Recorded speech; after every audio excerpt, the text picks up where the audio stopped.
오늘은 단순하게 한 가지만 붙들라, 단순하게 한 가지만 붙들라라는 제목으로 하나님 말씀 증거하도록 하겠습니다. 우리 다윗이 주인공인데, 이 다윗은 고난을 많이 겪은 사람입니다. 근데 뭐 뒤집어 놓고 생각하면 하나님께 쓰임 받는 사람 치고 고난 받지 않는 사람이 누가 있겠습니까? 왜 그렇습니까? 세상의 물결을 이렇게 역류해서 가는 인생이기 때문에 그렇습니다. 거꾸로 가려고 그러니까 저항이 있겠죠. 가만히 있을 때 무슨 어려움이 있겠습니까? 근데 바람이 불 때 그걸 뚫고 지나간다 그러면 항상 어려움이 있다는 것입니다. 축구 선수도 그냥 뒤에서 공 안 오는 데만 얼쩡얼쩡 하고 있다 그러면 뭐가 힘들겠습니까? 근데 공을 잡고 골링을 넣고 중요 위치에 서 있으면 태클도 들어오고 공격도 있게 된다는 것입니다. 그런 의미에서 고난이 있다는 것은 중요하다 그런 뜻이고, 고난이 전혀 없다는 것은 나는 중요한 위치에 서 있는 게 아니다, 하나님 앞에 가치 있는 인생이 아니다, 이렇게 생각해도 틀리지 않다고 생각합니다. 그런 의미에서 우리가 중요한 위치에서 하나님의 일을 감당하는 사람들은 무조건 고난이 온다, 이렇게 생각하는 것이 옳다라는 것입니다. 다윗도 여러 가지 어려움이 있었는데 3절 보니까 넘어지는 담, 흔들리는 울타리, 이렇게 표현합니다. 한마디로 해서 이게 담이 있는데 막아주는 거 아닙니까? 근데 그게 넘어진답니다. 또 울타리가 있는데 그 울타리에 그 든든한 울타리 있지만 그 흔들릴 울타리 한번 올라가 봤습니까? 흔들흔들하는 거, 아슬아슬하죠. 이 얘기는 그냥 우리 한국식으로 표현한다면 속수무책이다. 여러 가지 문제들이 오는데 감당할 길이 없다, 속수무책이다, 그런 뜻입니다. 우리가 속수무책의 환난 가운데 처했을 때 어떻게 대응해야 될 것인가, 오늘 본문을 통해서 우리 살펴보기를 바랍니다. 세 가지 정리하겠는데, 첫 번째는 오늘 제목과 같습니다. 단순하게 한 가지만 붙들라는 것입니다. 오늘 1절 2절 보십시오. 나의 영혼이 잠잠히 하나님만 바라며 나의 구원이 그에게서 나오는도다. 오직 그만이 나의 반석이시요 나의 구원이시요 나의 요새이시니 내가 크게 흔들리지 아니하리로다. 1절과 2절에서 강조하는 게 뭡니까? 하나님만이, 오직 그만이, 어운이잖아요. 어운이. 하나님만이, 오직 그만이, 그죠? 하나님밖에 없다는 것입니다. 그래서 우리가 고난과 난관이 왔을 때 그 승리할 수 있는 길, 어떤 단서가 되는 게 뭐냐 하면 단순화될 때입니다. 복잡한 것들이 단순화되면은 풀리는 겁니다. 어느 순간에 그게 온다니까요. 그런데 내 인생의 고난이 좀 지속되겠다라고 생각될 때 언제냐? 잠깐 복잡해지는 겁니다. 머리도 복잡해지고 환경도 복잡해지고 잠깐 이렇게 문제가 단순화되지 않냐고 이렇게 분산되고 분화될 때가 있습니다. 조금 더 시간이 걸리는 거예요. 내 마음의 준비, 신앙의 준비가 안 돼 있거나 환경도 문제가 있는 겁니다. 잠깐 분화가 됐을 때. 그런데 문제가 언제 딱 풀리게 되느냐? 내 마음 가운데 단순하게 한 가지만 딱 보이는 겁니다. 그리고 기도하는 가운데 한 가지가 딱 보이는 거예요. 하나님께 내 삶 가운데 이렇게 비전으로 한 가지를 확 보여주십니다. 핵심에 집중하게 만듭니다. 그럼 문제 풀리게 된다는 것입니다. 결혼도 철없을 때 해야 쉽게 한다 그러죠. 수월하게 할 수 있다. 그러니까 철없을 때 해야 된다. 이게 무슨 뜻입니까? 대개 뭐 한 20대 초반쯤을 철없을 때라 그러잖아요. 20대 초반쯤 됐을 때 철없을 때 결혼하면 수월하게 한다. 왜 그렇습니까? 그때는 하나밖에 안 보이잖아요. 사랑 하나만. 사실 뭐 순수하다고 말할 수도 있고 사실 단순하다고 말할 수 있는데 사랑 하나만 보고 그냥 결혼해버리잖아요. 그래서 수월하게 결혼을 한다는 것입니다. 나이 드신 분들 뭐 설명할 것도 없죠. 자기 자신이니까. 그죠? 나이 들면 어떤 일이 벌어지죠? 이것저것 따지는 게 많아집니다. 그리고 우리가 선악과를 먹은 거와 마찬가지로 눈이 밝아져 가지고 어떤 사람을 딱 보는 순간에 10년 이후가 딱 보여요. 그러니까 얼마나 따지는 게 많아집니까? 복잡해지니까 단순한 거 하나도 결정을 못 내리더라는 것입니다. 그래서 잊지 말아야 된다는 거예요. 내가 지속적인 문제가 있는데 문제가 풀리지 않는다. 이유는 한 가지입니다. 단순하게 한 가지가 안 보이기 때문에 그렇다는 거예요. 복잡해지면 문제 안 풀립니다. 따지면 문제 안 풀린다는 거예요. 우리 남북 분단 상황 아닙니까? 남북 통일 어떻게 하면 되죠? 한민족이니까 통일해야 된다. 단순해져야 됩니다. 그러면 통일이 되는데, 저는 요즘에 아직도 좀 통일이 약간 좀 더 걸릴 수도 있다라는 생각을 갖고 있는 이유 중에 하나가 뭐냐 하면, 뭐 통일 비용이 얼마가 나온다느니, 뭐 통일 이후에 뭐 어떤 일이 벌어진다느니, 물론 뭐 사회학자들이 그런 거 분석해야 되겠지만, 그런 것들이 마음속에 있으면 절대 안 됩니다. 절대로. 그냥 하나 되는 거예요. 뭐 한민족이 하나 되는 건데 뭐 말할 게 있습니까?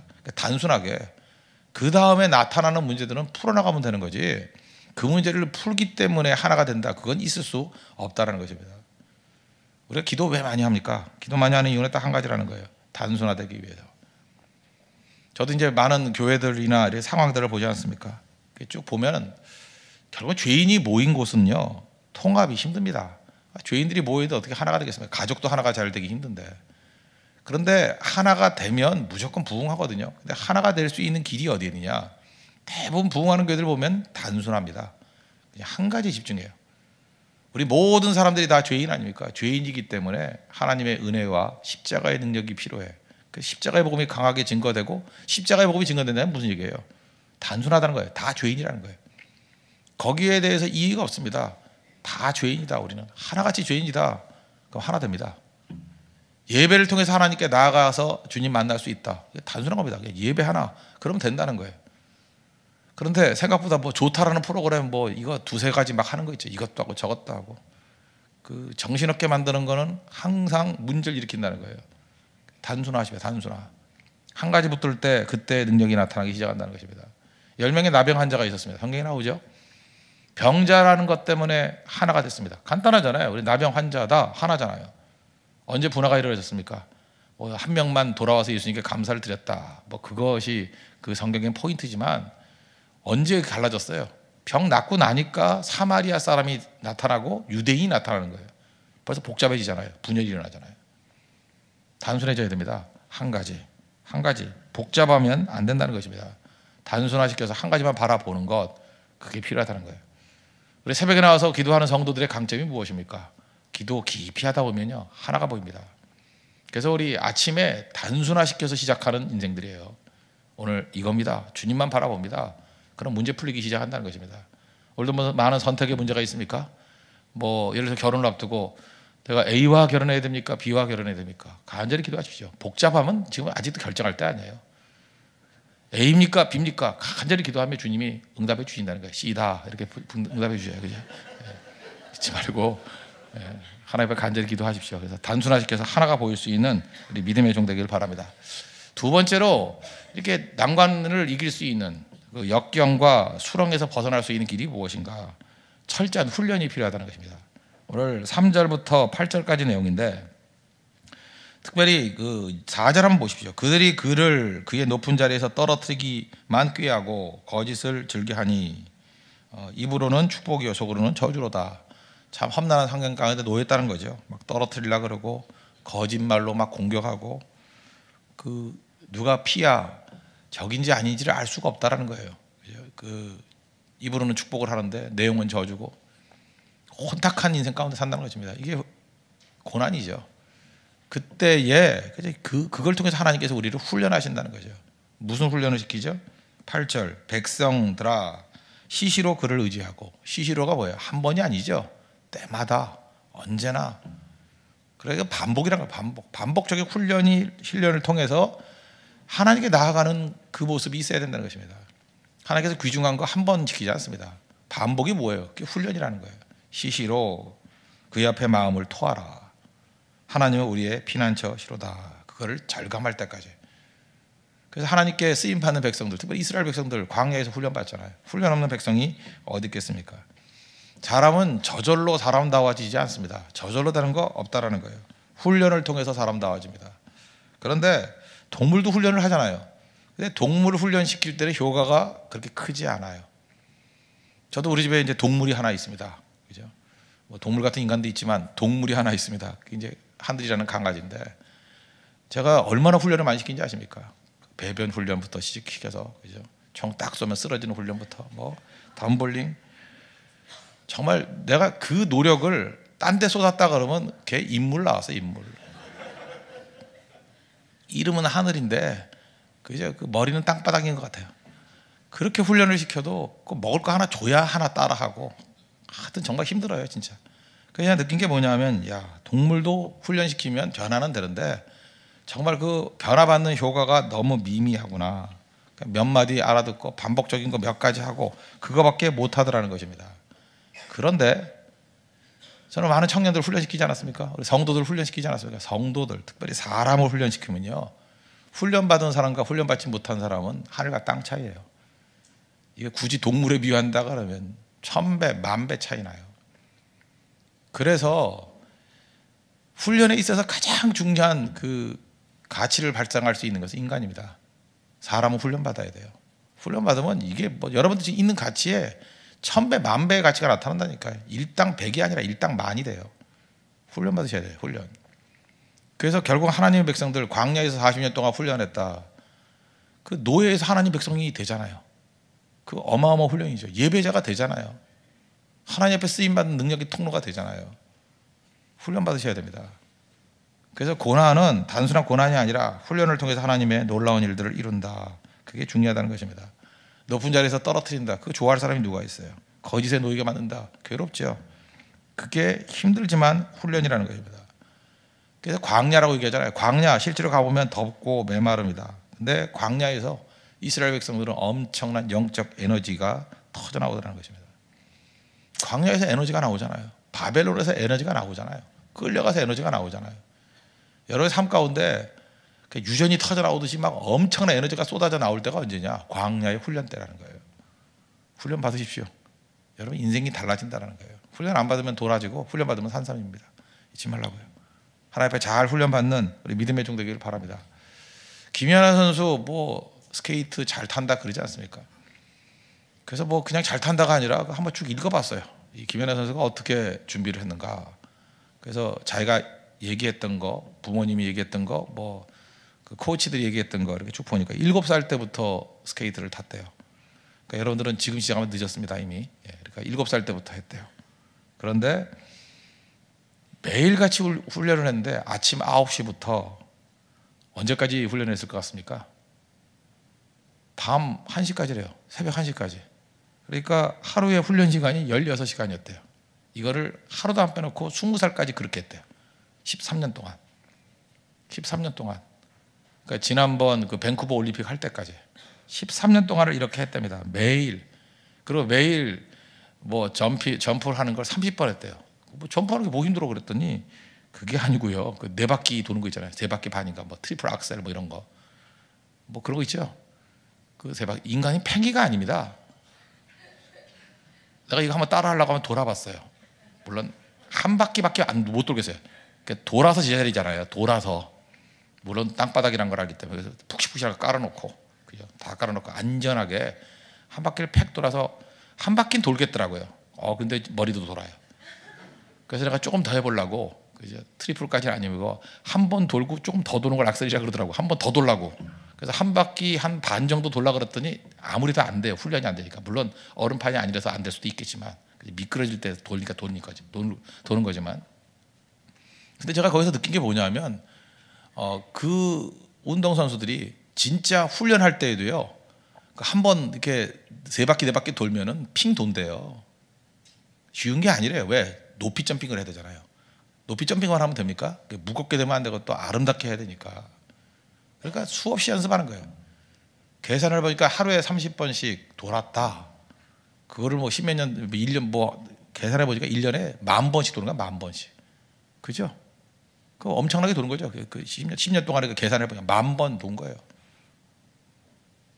그러고 난 다음에 이렇게 한번 멋진 연기 한번 보이는 겁니다. 그리고 또 넘어지면 넘어졌다고 욕먹고. 이게 훈련이지 이게 타고난 거다 이렇게 말할 수 있겠습니까? 그럴 수 없다라는 거예요. 인간은 팽이가 아닌데 훈련입니다. 훈련으로 나온 거예요. 17년 동안 했대요. 그리고 지금까지는 24년 동안. 최근에 그 반기문 유엔 사무총장이 썼던 글 보니까 뭐 이런 게 하나 있대요. 19세기에 스페인의 그 바이올리니스트 가운데 그 사라 사테, 우리 한국 사람은 아롱 사테를 좋아하고 하던 스페인 사람들은 사라 사테라는 뭐 아시죠? 음악 시간에 이렇게 바이올린 잘하는 사람.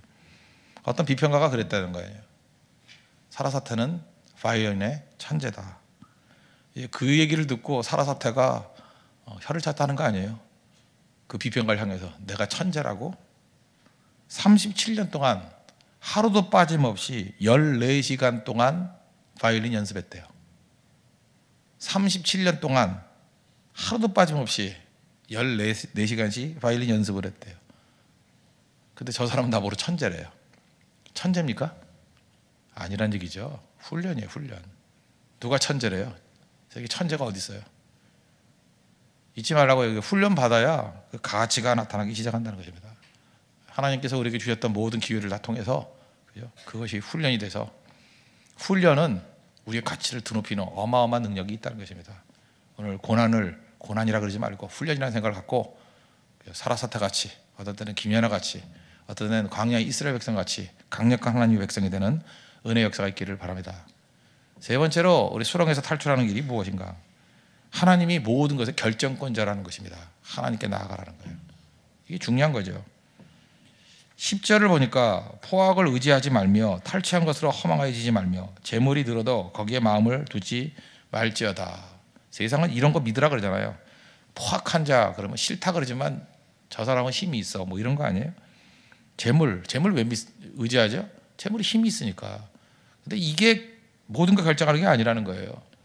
그 다음 11절 보죠. 하나님이 한두 번 하신 말씀을 내가 들었는데 권능은 하나님께 속했다. 모든 권능은 하나님께 속했다. 파워는 하나님께 속한 것이다. 그러니까 하나님 의지하면 된다는 것입니다. 우리가 직장에서 제일 무서운 사람이 누구예요? 인사권자 아니에요? 인사권자. 뭐 인사권자 그러니까 뭐 승진이 되니 하느니 이건 별거 아닌 것 같죠. 근데 진짜 무서운 게 뭐냐면 회사가 여러 군데 있는데 막 지방 돌리는 회사 있어요. 그중에 자기는 그 집 근처에서 직장 다니고 싶은데 무슨 뭐 목포에서 배 타고 3시간 뭐 그런 데 가라고. 뭐 퇴직하는 사람이니까 똑같은 거죠. 그죠? 그러니까 인사권자가 사실은 직장 내고 제일 무서운 거예요. 그죠? 보직을 막 바꿔버리니까. 너 어디 가? 그러면 가는 거고. 인사권자가 제일 무섭잖아요. 대통령이 왜 힘을 발휘하죠? 옛날에 어떤 대통령이 그랬죠. 인사가 만사라고. 인사를 통해서 권력을 유지하는 거예요. 인사권을 통해서. 그래서 많은 사람들이 인사권을 가지고 있고 사람의 운명을 좌지우지하는 사람 앞에서 겁먹습니다. 그런데 사람이 다 결정하는 것 같이 보이지만 그 배후에 누가 있어요? 하나님이 최종 결정권자라는 거예요. 이건 뭐 에스더서 같은 데 보십시오. 모르드게가 나오죠. 그 에스더의 삼촌. 하만이 죽이려고 다 결정합니다. 그때 그 아하수에로 왕이라고 왕도 결재를 다 했습니다. 그럼 끝난 거 아니에요? 실권자, 왕 뭐 다 결정했으면 이건 뭐 흔들림이 없는 결정이잖아요. 그런데 하나님이 노 하니까 안 되잖아요. 그 결정했던 사람 자기가 나무에 매달려 죽잖아요. 에스더서가 우리에게 보여주는 게 무엇입니까? 에스더에서는 하나님이라는 단어가 한 번도 안 나와요. 한 번도 안 나온다고. 그래서 어떤 사람은 에스더서가 정경이 아니다 뭐 이렇게 얘기하는 사람도 있었어요. 옛날에. 하나님이라는 이름이 없기 때문에. 하나님은 없지만 그 배후에 하나님이 안 계십니까? 모든 걸 다 주관하신 게 하나님이라는 거죠. 에스더서가 그래서 멋진 성경이에요. 하나님이라는 이름이 없는데 배후에는 면밀하게 하나님이 모든 걸 결정한다는 것을 다 우리가 보여주고 있잖아요. 하나님이 그렇게 잘 보이는 성경이 있어요. 우리 인생도 마찬가지입니다. 여러분 삶 가운데 하만이 있습니다. 눈에 보이는 건 하만이에요. 눈에 보이는 건 아하수르의 왕입니다. 다 결정할 것 같이 보이죠. 거기 쳐다보지 말라는 거예요. 최종 결정권자는 하나님께 있다. 그래서 많이 엎드려야 됩니다. 많이 엎드리면 승리한다는 거예요. 그래서 사람 만나서 뭐 일 처리하려고 그러지 말고 많이 엎드리십시오. 하나님의 손 바라보십시오. 하나님의 입을 바라보십시오. 하나님이 결정하면 됩니다. 여러분 믿습니까? 그래서 날마다 시시때때로 주만 의지할 수 있는, 그래서 승리의 길을 걸어갈 수 있는 우리 믿음의 종 되기를 바랍니다. 말씀 결론 내리겠습니다. 우리가 수렁에 빠져 있습니다. 어려움이 있습니다. 다 유익한 거죠. 그때 해야 될 일이 뭐예요? 하나님만 바라보는 한 가지, 단순화시켜서 한 가지만 바라보면 승리합니다. 복잡하게 널려있던 것들을 기도를 통해서 하나로 집중하십시오. 집중. 오늘 새벽은 집중의 시간입니다. 그리고 집중하고 나서 할 일이 뭐예요? 훈련하십시오. 반복, 시시로 반복하십시오. 그걸 통해서 여러분들 하나님께서 쓰시는 최고의 인물로 지금보다 100배, 1000배의 가치 있는 인생으로 변화받을 것입니다. 그리고 최종 결정권자는 하나님이다. 하나님의 결정을 의지하십시오. 시시로 주님 의지하십시오. 언제나 승리하는 믿음의 종 될 것입니다. 다 같이 자리에서 일어나겠습니다. 우리 401장 찬송하겠습니다.